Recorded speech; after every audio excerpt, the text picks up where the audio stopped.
candidates. Nothing running real quick.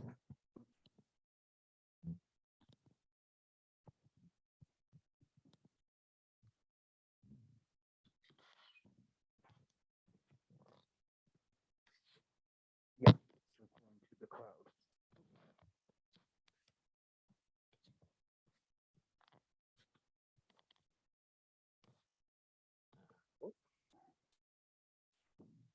Do my obligatory double check everything. Okay. All right, thanks everyone for their patience. We record on Zoom again. So welcome back from fall break. Hopefully everyone got a chance to sort of recharge, disconnect a little bit. So fall break is ultimately for. So before we get going today, I did want to just reiterate an email that John sent around that there's a couple of days during our open class times that we have listed here. Notice there's several free time to work on your biomechanics projects that are sort of littered throughout the back end of the class. Those are days that we don't have formal class, but there's 2 days that John and Ruth have identified that they'll be in this classroom and available, almost like TA hours, extra TA hours, and available for you to bounce ideas off of them, to if you have any rough drafts, maybe written part of your paper, or if you're gonna do a video, maybe you have just the beginning of your video, maybe just the storyboard that you're thinking about talking about on your video, those kind of things. So whatever you want to bring on those days, John and Ruth will be available on those days. Okay. So I'm going to show you a couple things on the biomechanics videos. So remember, this is the first year we rolled back to a paper in a long time. That's just because to give you the autonomy working individually if you want to create a paper or a video. For about the last almost decade now, we've been doing videos, but before that we did papers. I don't have any papers to share with you because that was from a long time ago. But we do have a lot of recordings of the videos if you want to see roughly what you're aiming for. So if you go into YouTube and just type in KIN 376, luckily we're, I believe, the only institution that has those 3 letters and those 3 numbers tied to biomechanics. In the past, all the students would post them on YouTube. And so that's how they would turn it in. They would just send me their YouTube link. And then I would grade them from there. The students would leave them up because they are nice examples to potentially future employers or something in terms of what you did from not only an academic perspective, but a technology perspective. It's important these days to be able to show that you know how to use this type of stuff. And so being able to upload a video on YouTube, editing it however you want, there's lots of free software out there to do that. And so there's tons of examples from previous years. You can see in the past, though, the major difference from back then to now is this was a group project in the past, no group project here. So that's why I shortened it. Before it was supposed to be, I think 5 to 10 minutes or 7 to 10 minutes, something like that. I think I said 5 or something along those lines. But the expectation is different for a group in terms of what I was looking for than individual.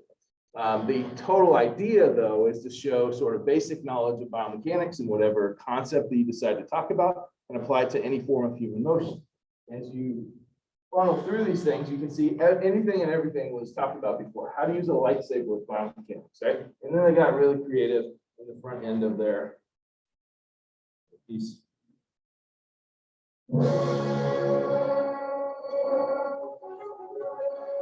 Cool creativity. Right?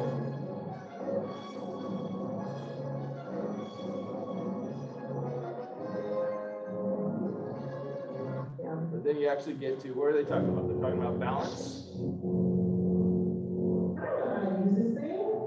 Support and center of mass location.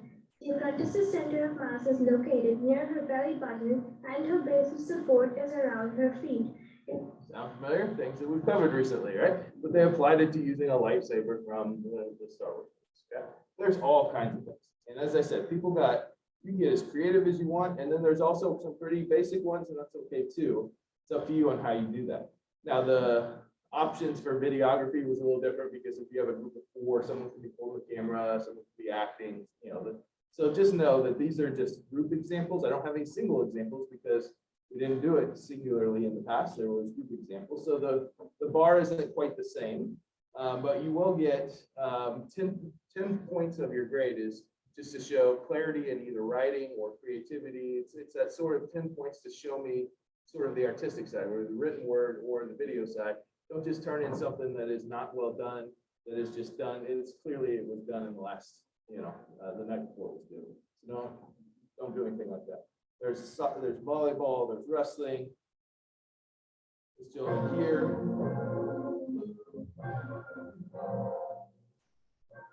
Got pretty creative with it. He was a power lifter. And so he was talking about the biomechanics of squat, snatch.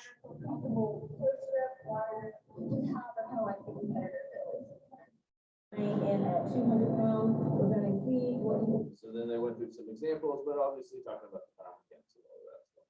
Okay. So these are just examples. Just type in Kin 376 and you'll see tons of examples there. I will soon be posting the rubric so you know what you're graded upon, but effectively it's just different levels of what I described before as Bloom's taxonomy, ultimately a pyramid that shows the bottom level shows basic knowledge, whatever you're talking about. So in the beginning of that other one, they were talking about balance. Well, key basic principles of balance is understanding the idea of center of mass and base of support. That's why they were defining that very early on in the video. And then as you get deeper and deeper, they start applying it to the different forms of motion. In that particular case, the lightsaber motion. In this case, the powerlifting move of a snatch. Okay. So that's what we're looking at for the video, and then the help that you have available to you from John and Ruth on that. Okay. Questions about the video? I got a couple of emails the last week or so about people are clearly starting to think about their ideas and so forth. So I just want to take a minute here and see if anyone had any questions about the video or the paper. So I plan on doing like baseball. Yeah. Am I allowed to use footage of like baseball games and stuff like that, or is that just my No, you can. I mean, it's for a class assignment. So the only copyright issues that usually run into with things like that is if you're using it, either using it as like you lift someone's words as yours. So that's obviously plagiarism. Or if you try to turn it around and sell it for something of what you're not doing either of those things. So if you find some video and you drop it in there, you'll see if you YouTube some of those examples, other people have done that too. Either take still shots or maybe import like a 10-second video clip to sort of describe those examples. You don't have to recreate them. Question. Any other questions? Do keep in mind, this is 20% of your grade. It's the equivalent of an exam. So you should put the same amount of work in creating the video or the paper as you would in preparation for an exam. All right, so here we are in the back end of fall break. So we're going to finish the linear kinematics today. Moving into Angular next week, and then no class a week from today because that's your first free day to work on your video.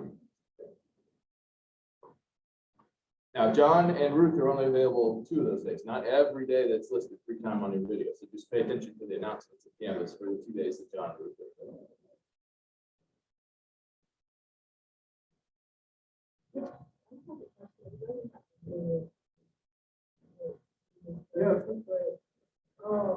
What would you say is the possibility of your box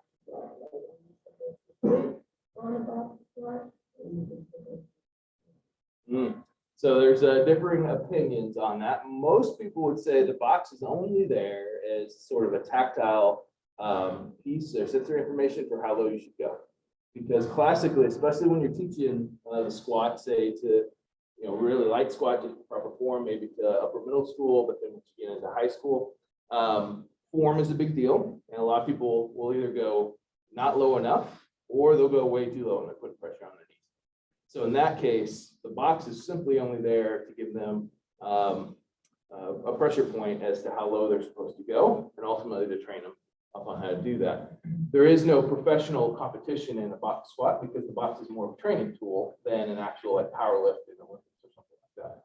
So you do see plenty of people, and in my powerlifting days, you see that too. They would actually go sit on the box, relax for a split second, right, and then go up. The challenge there is you're sort of disrupting the neuromuscular control. So the natural flow is to go down, the muscles stop all of the force going down, and then the muscles contract and they come back up. If the box is there, the box can stop some of that force for you. So you're sort of defeating the purpose of the squat because you want your muscles doing all the work. So what we would typically teach is to use the box as a training tool. And then once they get the proper form, to go down where their knee is about 90 degrees, take the box away and have them learn without the box. Help? Yeah, I just, there's like different opinions on it. Some people say it helps with your core, but like kind of sit on it. Mhm. And some people say it helps like tap. Yep.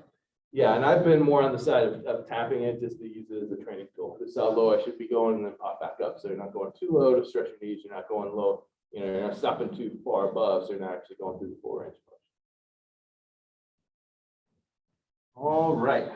So this is where we left off the other day. We were talking about velocity. Remember, we started talking about displacement and distance, sort of the coupling between those two. Even though people use those interchangeably, there is a technical difference between the two, with distance being a scalar and displacement being a vector.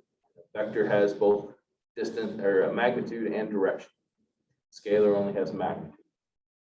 Then we went to speed and velocity, kind of same thing, except speed is a scalar, velocity is a vector. One more derivation beyond that is acceleration. So we kind of just briefly talked about acceleration. But this is ultimately where we stopped in terms of talking about velocity.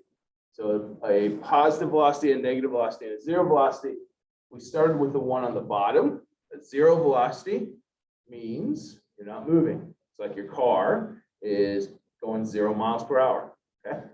So zero velocity means you're not moving. A positive velocity versus a negative velocity simply just describes the direction that you're moving. So if I start here and move this way, we call this moving in the positive direction. Then if I turn around and go back here, this has to be in the negative direction, because you can't have opposite directions both be positive. Okay, so we assign a positive, whichever our sort of orientation of the signage is. One direction has to be positive, one direction has to be negative. Yep. So I have a question kind of about that. So like, say a car is on like better than a tow truck, Mhm. and the tow truck's moving at like 30 kilometers per hour. Mhm. How would the car technically be moving 30 kilometers per hour as well, or would it be the truck that's? Yeah, you're getting into some stuff that Einstein always questioned, right? So we're sitting on Earth right now, right? None of us are moving around in a chair, but the Earth is spinning at an incredible rate. It's a macro example of what you just described, right? So Einstein got into these ideas of relative versus absolute velocity. And so in that case, it depends on the perspective. If you're talking about what's the car doing, the car itself is really doing nothing. Its wheels aren't spinning, it's going 0 miles per hour or whatever. But the car combo of the car and the truck as a unit, they're moving down the road, whatever speed the truck is. So what Einstein was really good at sort of pulling apart in the world of physics was this idea of relativity, general theory of relativity, right? And then this idea of absolutism. And most of physics, hundreds of years before him, talked more in terms of absolutism versus relativity. And so that's where Einstein really made his biggest contributions to the world of physics, theoretical physics. We obviously borrow a lot of that here in general physics and biomechanics, but that's a relativity versus an absolute type of question. Okay. Yeah. All right, so that's position velocity changes. Okay. So now, moving on to the idea of acceleration. Okay. So a change in velocity could mean this. It could mean you could change in speed, a change in movement direction, or both. So think of when you're in your car and you change your velocity. Your car speedometer goes from 50 miles an hour to 60 miles an hour. You changed your velocity. The definition of a change of velocity is acceleration. That's why your gas pedal is called an accelerometer. It brakes, you decelerate. So velocity is simply how fast you're moving. Acceleration is how fast you're either increasing or decreasing your velocity. Okay. So this is where it's the next derivation beyond velocity. And we always think in terms of the units. Meters per second is velocity. So if we're talking about change in velocity. So it's meters per second divided by seconds. So how much did your velocity change, which is meters per second, divided by how much time it took to change it. That's why it's meters per second squared. So there are lots of examples here where we can talk about speed, velocity, and acceleration. So human gait, some of you have talked to me about potentially using walking or gait, G-A-I-T, as one of your video or paper pieces. So gait is really just a fancy word for human locomotion. Okay, so it includes walking, running. The examples you see up there. Gait is human gait. So what we really care about in these contexts is the speed increasing or decreasing. So speed is the product when we're talking about running, walking, sprinting, etc. It's a product of two things. What's the stride length? So what's the length of their strides? And stride frequency. How fast are they getting through those strides? You go hang out near a track and field coach, they will constantly say to the sprinters, pick them up, put them down, pick them up, put them down. It's a common coaching sort of vernacular. What they're really saying is increase your stride frequency. Get through that stride quickly. That's what pick them up, put them down is. Coaching. Okay. Stride length, they're not telling them to stride further. They're athletes. They're telling them to go faster with their stride frequency. Okay. In a perfect world, you would have a really long stride length and you'd be able to get through that stride length really fast. Typically, that doesn't happen. Okay? Because if I'm up here and I'm trying to sprint, but I try to do this long stride, long stride, long stride, I can't get through that stride. It's just not how my body's built. Right? If I have shorter legs, I can get through that stride quicker. So that's why classically, you go look at sprinters as far back as you can find video footage, all the way through the 70s, 80s, 90s. Most sprinters aren't that tall. Shorter legs, they can increase their frequency. You don't find 7-foot-tall world-class sprinters. Yeah. Who was the first major exception to that? An unusually tall sprinter from a couple of Olympics ago. I heard from Jamaica. So Usain Bolt. He was 6'4", I believe, maybe 6'5". Somebody fact check me on that. 6 something, somewhere in the middle, right?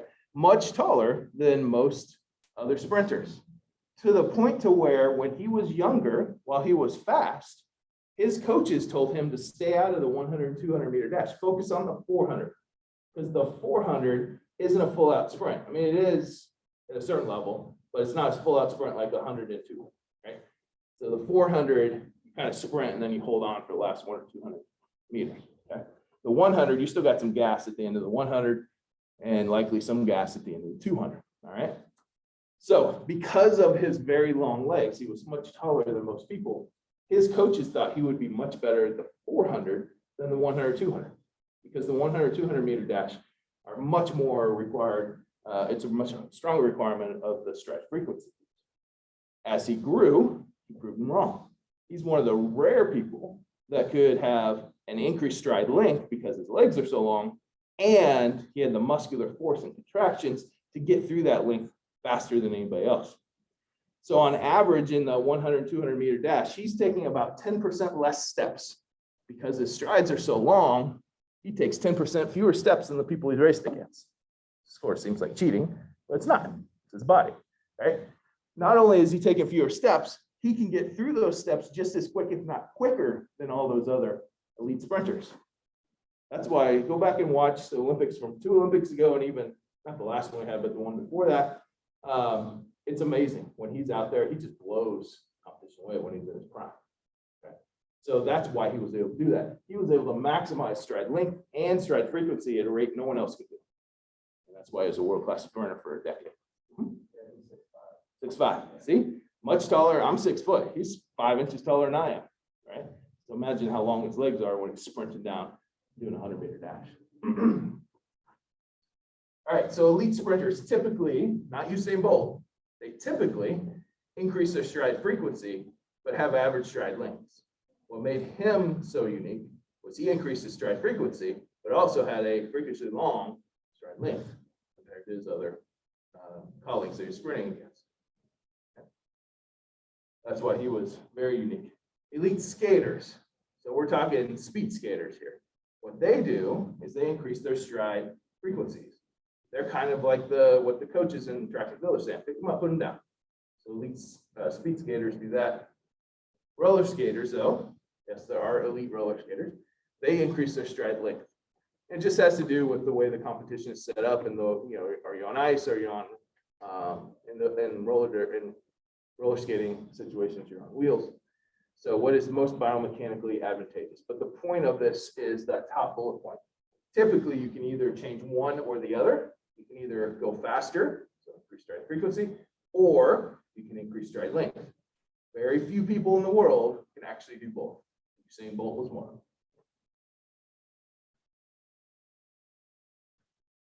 All right, so the third and final construct in this combination of displacement, velocity, and acceleration is this last one, acceleration. Acceleration is the change in velocity. Change in velocity. Said another way, it's the rate of change in velocity. So are you speeding up or are you slowing down? Is your velocity, is your speedometer on your car going up or is it going down? If it's going up, you're accelerating. If you're going down, you're decelerating, or negative acceleration means the same thing.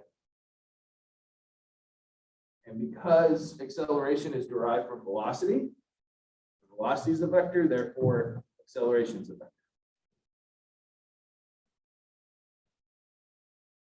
The equation for acceleration, you can see there in the middle third of the screen. Acceleration, A, equals that triangle. Remember, that means delta, or change in. So your change in velocity, so did you go up or did you go down in velocity, divided by change in time. How long did it take for that velocity to go up, or how long did it take for the velocity to go down?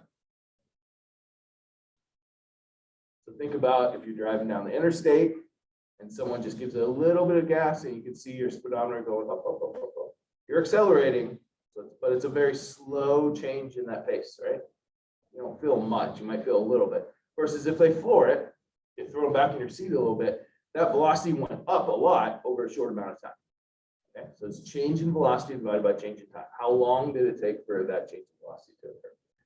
The units, oops, I don't have it on there, are meters per second squared. So meters divided by seconds squared on top. Meters per second squared. Meters per second part of squared, or is it the second? It is, so meters is on top of the division divided by seconds squared. So seconds is on the bottom of the square. Yeah.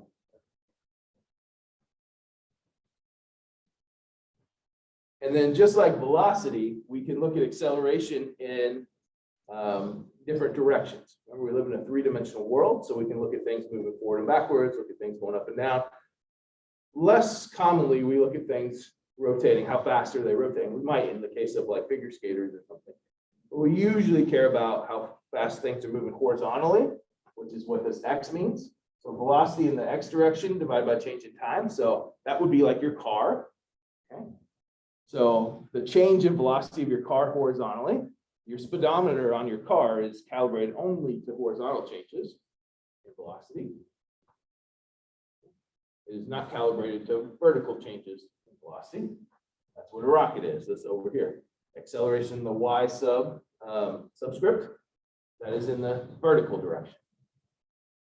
So that's where it applies for like rockets and airplanes and stuff like that. Sometimes we care about how fast that they're accelerating up or coming back down. Yep, you would care about both, and we're going to get to the very last set of slides we're going to talk about today. Deals with projection angles. And we do care about projection angles, which is associated with velocity and speed changes. How fast you're going up and out. Because in a long jump, in a high jump, in a pole vaulter, you don't want to just go up, you don't want to just go out. It's a combination of those two things. So you'd end up using, going back to trigonometry, If you have something going like this, that's like the hypotenuse of a triangle. You can then figure out horizontally what their acceleration is and vertically using sine, cosine. The reason that we went through all that beginning this time. Okay.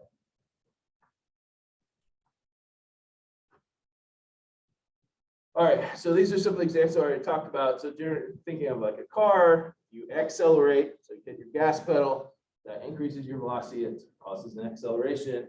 Hit your brakes, it's a deceleration or a negative acceleration. Same thing. Okay. All right. Now, this is where it gets a little funky. So we're going to spend a little bit of time on this slide here. Because whether we're talking about a positive acceleration or a negative acceleration, deceleration, it's very dependent on, did the velocity change get bigger or smaller? That's the magnitude side of it. And are you moving in the positive or negative direction? Okay. So let's look at the first example up here. Each of these, think of them as 4 unique rows. Okay. In this first one, we're saying that if a person starts over here, they're moving and they're moving from your left to right. They're moving in a positive direction. So notice the first 2 are moving left to right. The third and fourth rows, they're starting over here and moving from right to left. And now they're moving in a negative direction. So we've already identified, are they moving in a positive direction or a negative direction? Because we've assigned a positive to one direction and a negative to the other. The red arrows tell you, are they speeding up or are they slowing down? So this first one, they went a little distance in the first sort of snapshot, and then they went further in the second snapshot. So that is to indicate that they are speeding up. In the second one, they went pretty far in the first snapshot and then slowed down here. So that's to indicate that they slowed down. Let's just talk about this first one. The magnitude change. Are they speeding up or are they slowing down? If they're speeding up, it's a positive. If they're slowing down, it's a negative. So they're speeding up direction, they're moving in the positive direction. 2 positives, if you multiply 2 positives by each other, you get positive or a negative. Positive times a positive gives you a positive. So if you are speeding up and moving in the positive direction, that would end up being an acceleration. A positive acceleration or acceleration. That's what that means. Okay. Now, in the second row, you are now, the magnitude is getting smaller.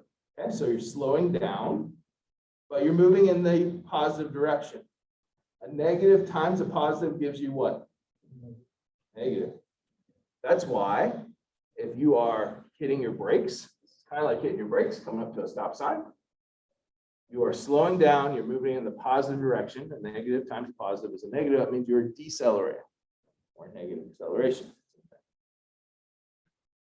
Those first 2 rows are typically easy enough to sort of wrap our heads around because that's what we think about. Think about your car, am I hitting the gas and taking off? Am I hitting the brakes and slowing down? These 2 is where it gets a little tricky because we flip the directionality on them now. We're still talking about if they're starting over here, here they're speeding up, the bigger arrows over here. Here they're slowing down, the smaller arrows over here. But they're now moving in the negative direction. That's where it gets a little funky.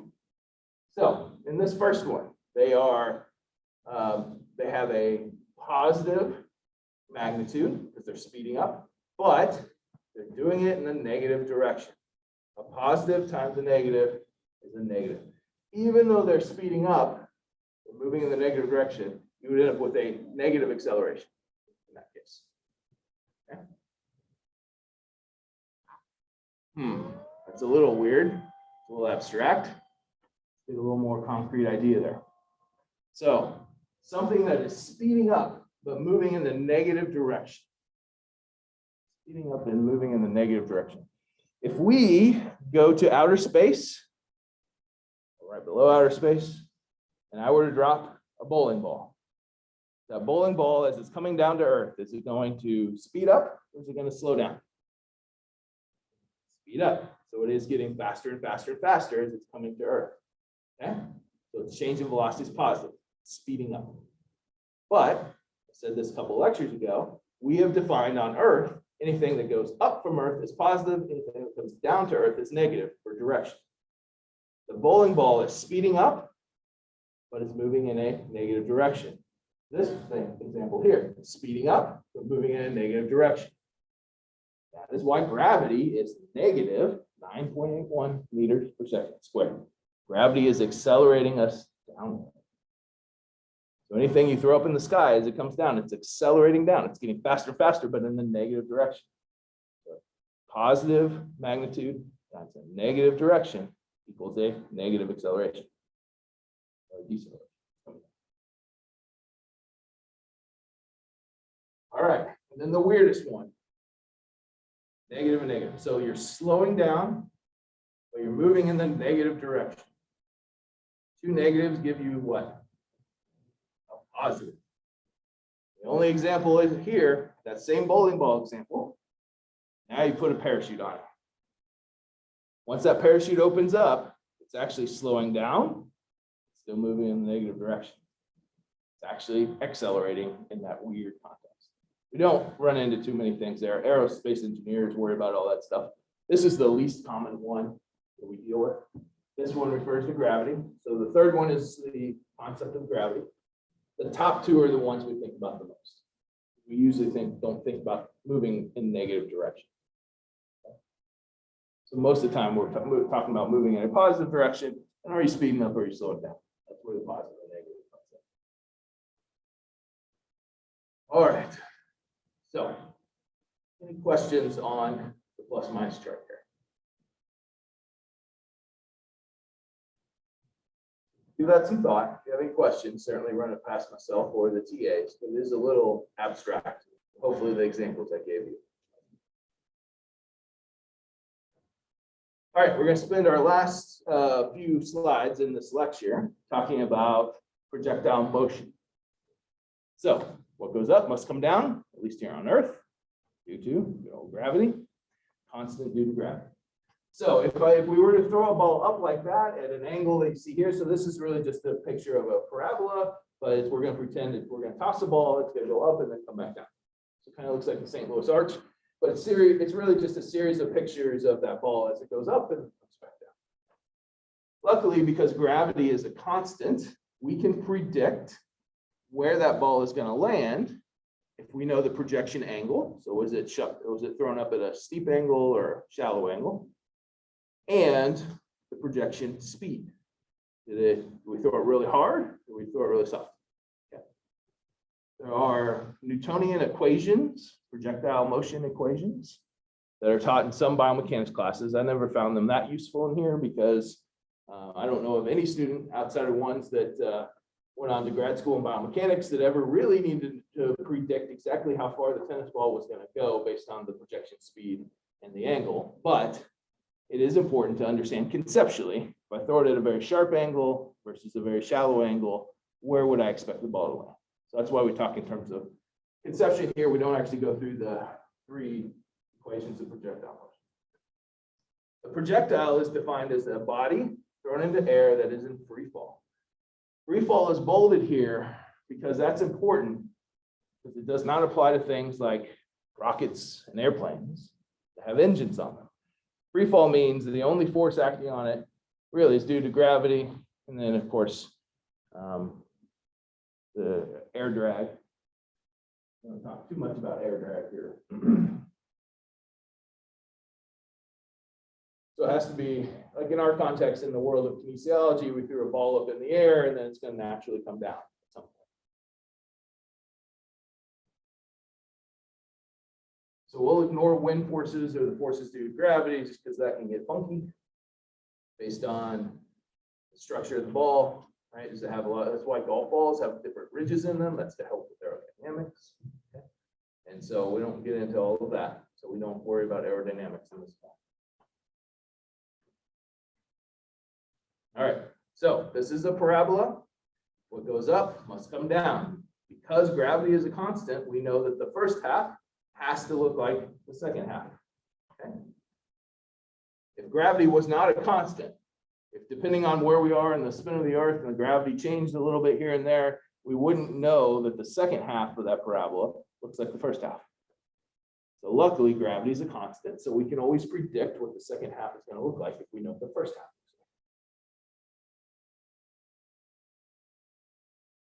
So how do we know this? It's because gravity is a constant.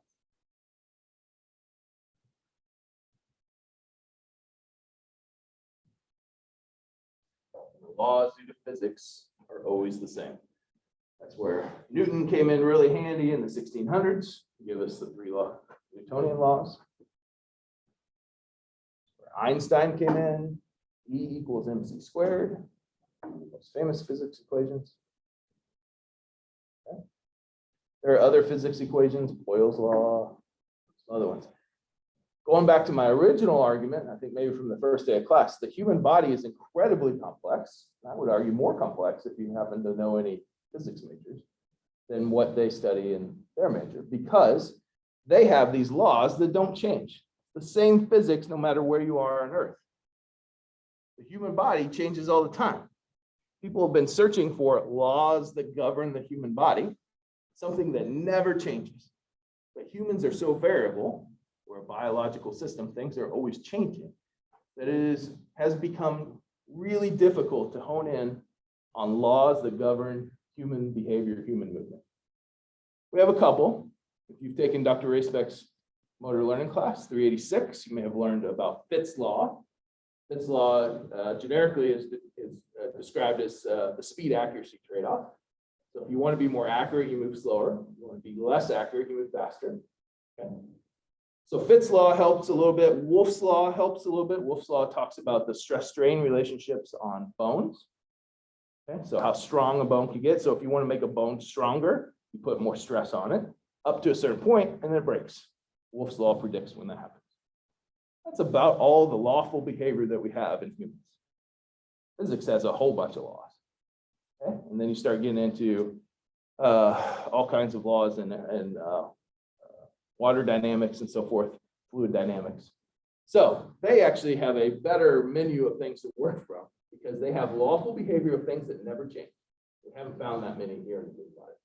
Why it's really hard to come up with a unique prescription because everyone's slightly different. So what I mean, like a physical prescription. You go see a PT, what they're going to give you versus me is going to be different because our bodies are different. And it may or may not be that similar. So you have to really individualize everything in the world of kinesiology. All right, so here's where we're going to break out the vertical component and the horizontal component relative to projectile motion and in the context of what the goal of the task is. So shot putters, long jump, discus, what they try to do is maximize the range or the horizontal distance. You win the event if you get your discus further than anybody else. You throw the javelin further than anybody else, you win. Okay? So the maximum horizontal distance is the goal in those tasks. Versus other track and field athletes, high jumpers, pole vaulters, etc., they win if they go higher than anybody else. Remember, X is the sort of mathematical equivalent of horizontal distance, and Y is the mathematical equivalent of vertical distance. So it depends on the goal. If you're trying to get as high as possible, that changes your projection angle. If you're trying to get as far as possible, as far horizontal as possible, it changes your projection angle. We got to take those things into consideration. All right, the vertical component is influenced by gravity. So the reason that all of us can't do a 10-foot high jump is gravity holds us down. Some people are better at overcoming gravity than others, but it is influenced by gravity. Horizontal component is not affected by forces except for wind, which remember we said we're not counting wind forces right now. So how far something goes horizontally is not affected by gravity. The vertical component relates to maximum height. So the high jumper, the pole vaulter, the horizontal component relates to maximum horizontal distance. How far did you throw something?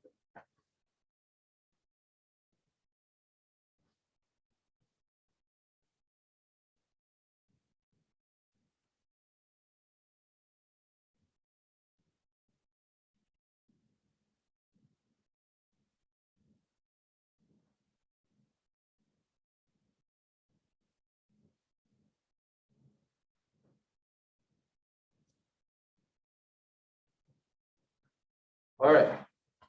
So the three factors that affect the trajectory. So that is that parabola that we saw that looked like the St. Louis Arch. That is only if you throw something at that angle. You could throw something at a shallow angle or a more steep angle. That changes the picture of that parabola. It wouldn't always look like the St. Louis Arch. Okay. So the three factors that influence that are projection angle, projection speed, projection height. Angle, speed, and height.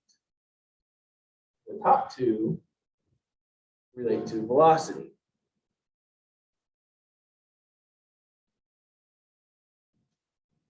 We'll show that here in just a moment. All right, let's start with projection angle. What is shown here on this graph, notice the icons over there, is the different projection angles if we kept everything else the same. So projection height, the last one on the previous slide, deals with, am I throwing the ball from ground level or am I going up to the roof of the Bryant building and then throwing it? That's projection height. I stand on a ladder, or am I stand on ground level? In this case, we're going to stand at ground level for all these examples. So we're going to keep projection height the same. Projection speed deals with how fast I'm going to throw the ball. And in this case, we're going to keep it the same as well. The only thing we're going to change is the projection angle, the first one on the previous slide. The projection angle you can see all over there. This white line right here at 5 degrees, and this is relative to the ground. So as you start here, it's 0 degrees, and go all the way up here, it's 90 degrees. So notice the white line's 5 degrees. So you're barely skimming the ground. It kind of gets out there and then peters out. Doesn't even go 2 meters. Okay? So that's not good. The next one, 15 degrees. All right, comes a little higher off the ground and then runs out of juice. The next one, 25 degrees, a little bit further. So which one goes the furthest?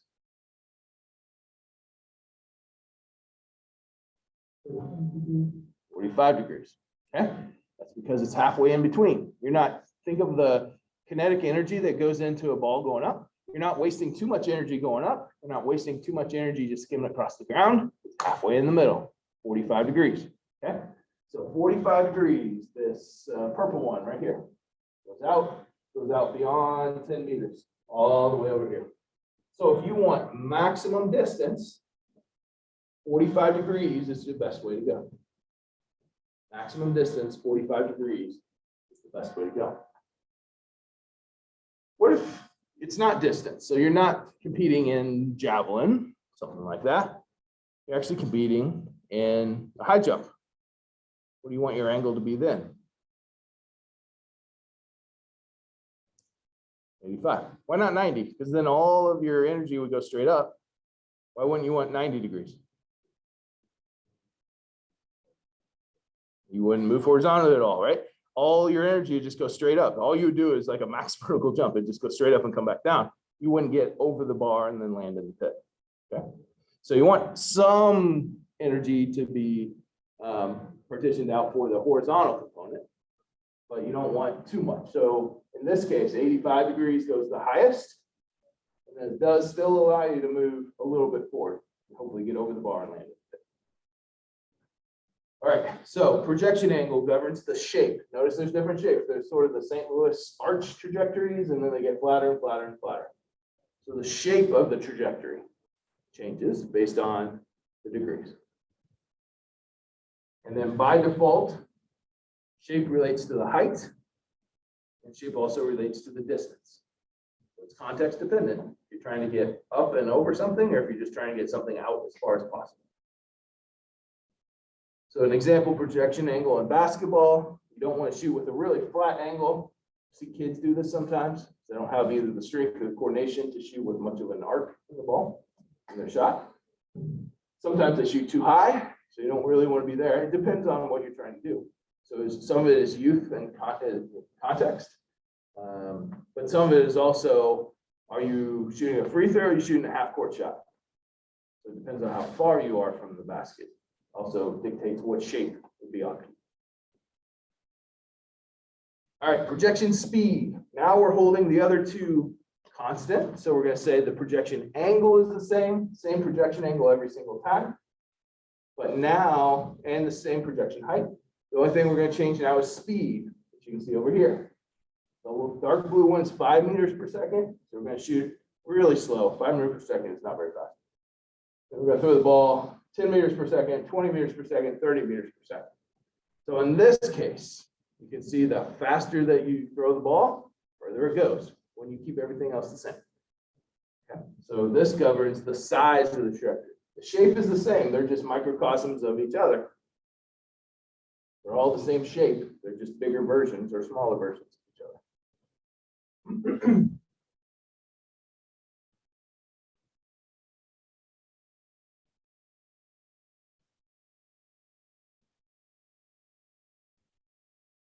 The vertical jump height is entirely dependent on the velocity in the y direction. So how much velocity can you get going at takeoff?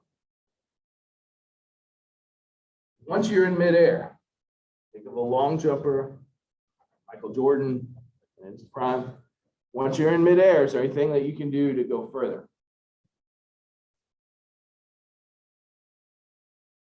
Either yes or no. You got 50% chance of getting right. Vote for yes.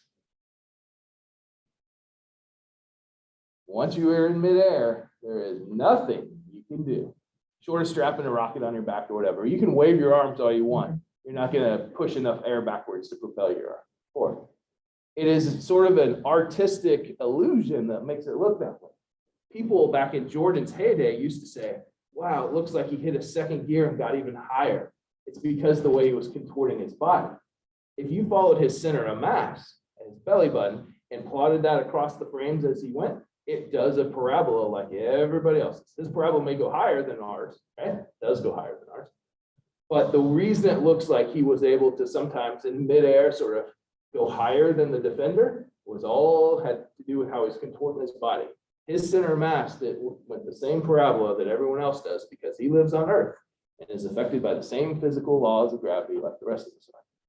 So it may look like that, or a long jumper. They're doing all kinds of stuff like this. Part of that is, most of that is actually to get their body in the right position at the end. They don't fall backwards.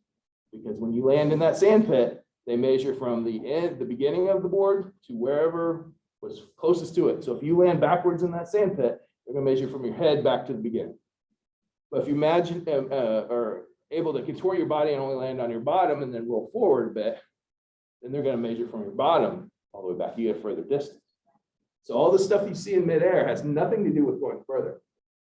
The laws of physics from the instant you take off, I can predict. If I knew exactly how fast you're going and your projection angle, I don't need to see anything else beyond the first frame after you take off from the long jump pit. I can tell you exactly where you're going to land based on projection equations that Newton derived way back when. Okay. So what affects the vertical velocity and the horizontal velocity? Well, it all depends on the muscle contractions in that case. Now we're talking about going back to muscle mechanics. Those can create the most force, get the greatest velocity at takeoff. It's all in the projection angle then and the projection speed. Yep. I had any kind of question. It was like a flying squirrel, like at the top, and then it like stretches out its skin. Yeah, they're cheating because they're affecting wind resistance in that case. That's like those crazy people who jump off mountains in those Red Bull suits. Like they're basically flying squirrels, right? All they're doing is manipulating air resistance to do that, right? So I would not recommend that. If anyone wants to go do that, they're crazy videos to watch, but they're effectively doing that same thing. So in the case of physics, it really practically any sport outside of the extreme sports, we're always confined to those same physics laws. But in some of those crazy Red Bull sports, they do cheat physics a little bit with aerodynamics. All right, so as I said last part, so the direction of the force applied, the muscle strength and the coordination. So that's going back to the first exam they had, all about muscle mechanics, tying it all into projection angles, how far you can throw a shot put.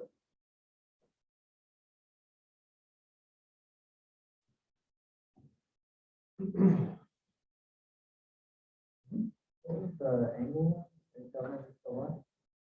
The shape. This one's the size, because they're all the same shape. They're just smaller versions, bigger versions, but they're all the same shape. So by changing the projection speed, you get either bigger bigger or smaller version, so that governs the size. The previous one changes the angle, so that governs the shape. And the last one, projection height.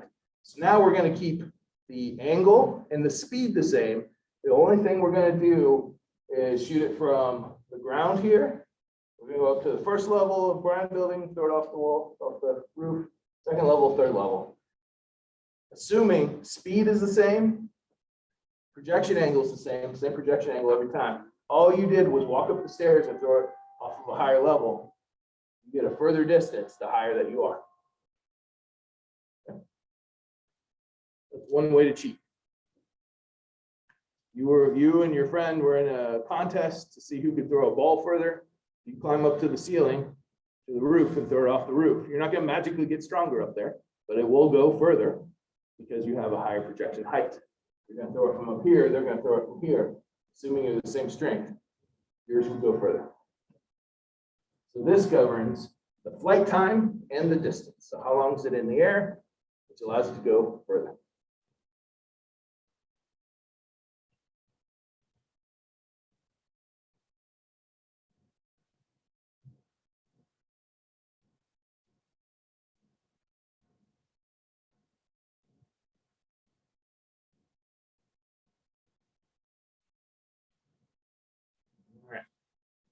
So we just briefly talked about once a projectile is in the air, their distance and flight time are already determined. So in 1968, before probably all of you were born, before I was born, Bob Beamon set a world record in the long jump. We'll go to this first.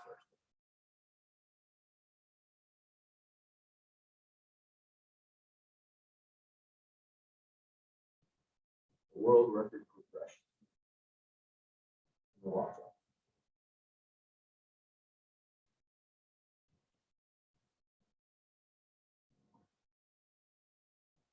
So notice back all the way to 1900, these are in meters, how far the long jump was. And then there was a big increase in around 1920, that stayed the same, another big increase here.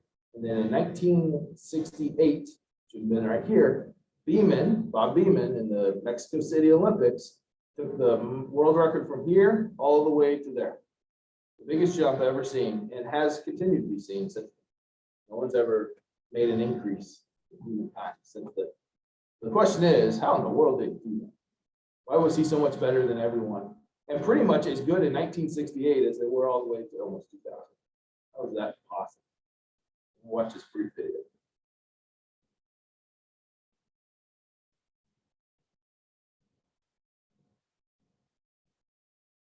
My job is to make college easier because students have a lot of homework.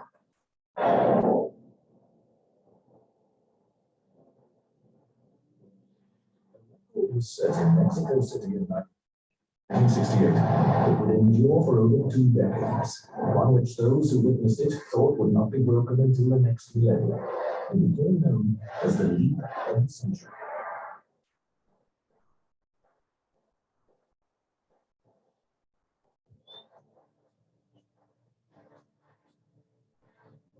His first attempt in the long jump was beyond belief. In the space of 6 short seconds, Beamon had leapt so far that even for a field including defending champion Lynn Davis and American world record holder Ralph Boston, the contest was effectively over. The jump was beyond the limit of the measuring field.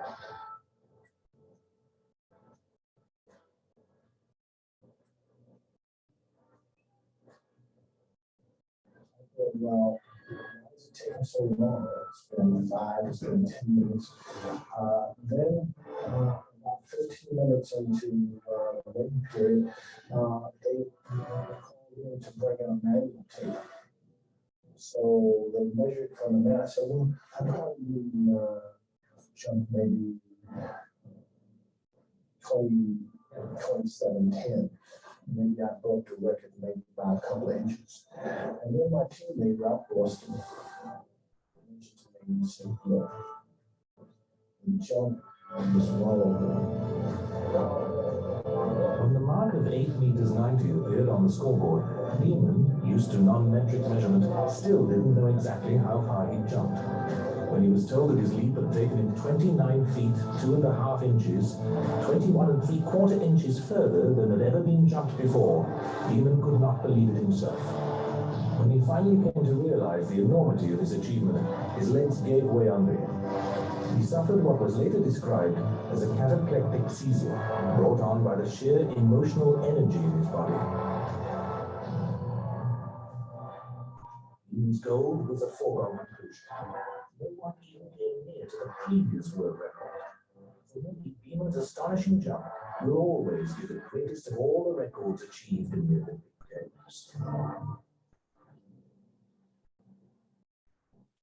Jumped so far, they didn't have measuring equipment to get it, right? They'd bring in a manual tape. That's crazy. So how in the world did he do that? Look at what the long jumper does. Go to this slide. And I'll finish.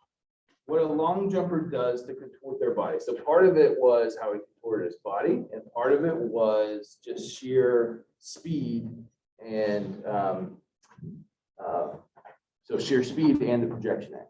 Okay, so with a long jump, when someone takes off, this is their arms and legs flailing that we were talking about before. But remember, what they try to do is contort their body such that they land forward. That's what you saw him do. If you land backwards, which occasionally you see, especially if you go to like middle school track meets, the kids are still kind of figuring out their bodies, right? They land backwards, they land sideways, they do all kinds of things. But the goal is to do what he did. Land on your bottom and ultimately sort of let your momentum take you forward. That way, when you land right here, they measure that distance from where you took off. Okay? Versus if you land backwards, then they're going to measure the distance from your head all the way back. So part of it is how they contort their body. But notice on here, it's kind of hard to see. You might have to look at it on your actual PowerPoint slides. But the person here has a center of mass plotted on their body at each picture. That center of mass moves in a parabola. Doesn't matter what their arms are doing or their legs are doing. It has a nice smooth trajectory if you were to connect the dots. Okay, that's to show that once they take off from the board, their body moves in that parabola like we talked about, sort of a smushed St. Louis arch. Okay, so they can contort their body and do all kinds of things, or do what Jordan did back in the day, but their center of mass is still going to move in that same parabola. Now let me go back here to the slide right after the YouTube links and talk about the actual angles here to bring some real world context. So in the case of Bob Beeman in 1968, when he did the world record leap, long jump, his takeoff angle was 23 degrees. Remember, a couple slides ago, we determined that the best takeoff angle, projection angle, should be 45 degrees. That's equal amount of energy up and out. Okay. Why in the world is Bob Beeman taking off at 23 degrees, yet setting world records? Why are we not training middle school, high school kids to take off at 45 degrees? Because assuming they could keep the same speed, if we did what Bob Beeman did, we can measure what his velocity was coming down the runway. If he would have just increased it by 2 degrees, he would have gone 31 feet and some change. If he would have got closer to the 45 degrees, so we said, so 43, 36 feet, that would have been jumping out of the pit. So why is he not jumping something closer to 45? Well, it all deals with muscle angles and where we can create the maximum force. So there's this trade-off between projection angle and projection speed. In humans, you can jump and take off at 45 degrees, but you can't maintain enough speed coming down the runway to take off at 45 degrees. You give up on some speed to increase your projection angle. Instead, what we are built to do in that particular context is actually to maximize speed, but you give up on your projection angle. It's impossible to do both. Humans just aren't built to maximize speed coming down that runway and take off at 45 degrees. You can't get maximum force doing those two things. So you give up on the projection angle to maximize speed. And I had that there, but no. Okay. So in this case, you can't have the best of both worlds. So you decrease the projection angle so that you get maximum takeoff speed, projection angle, or projection speed that we talked about on that second slide. Okay.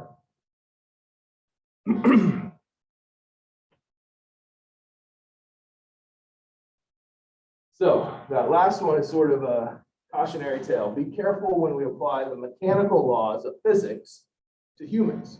Humans are much more complex.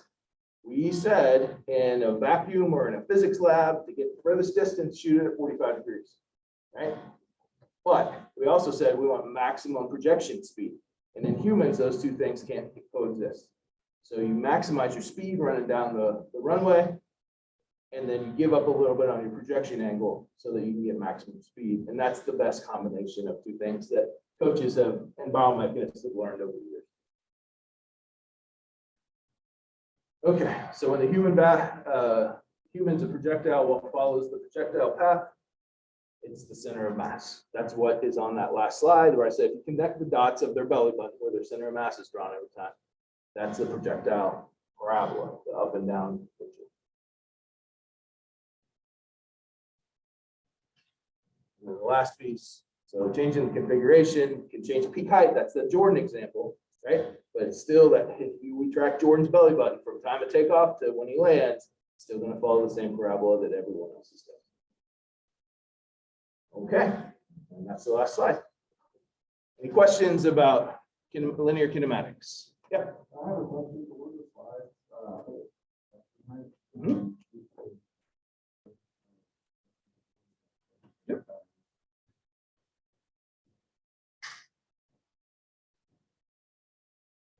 Flight time and distance.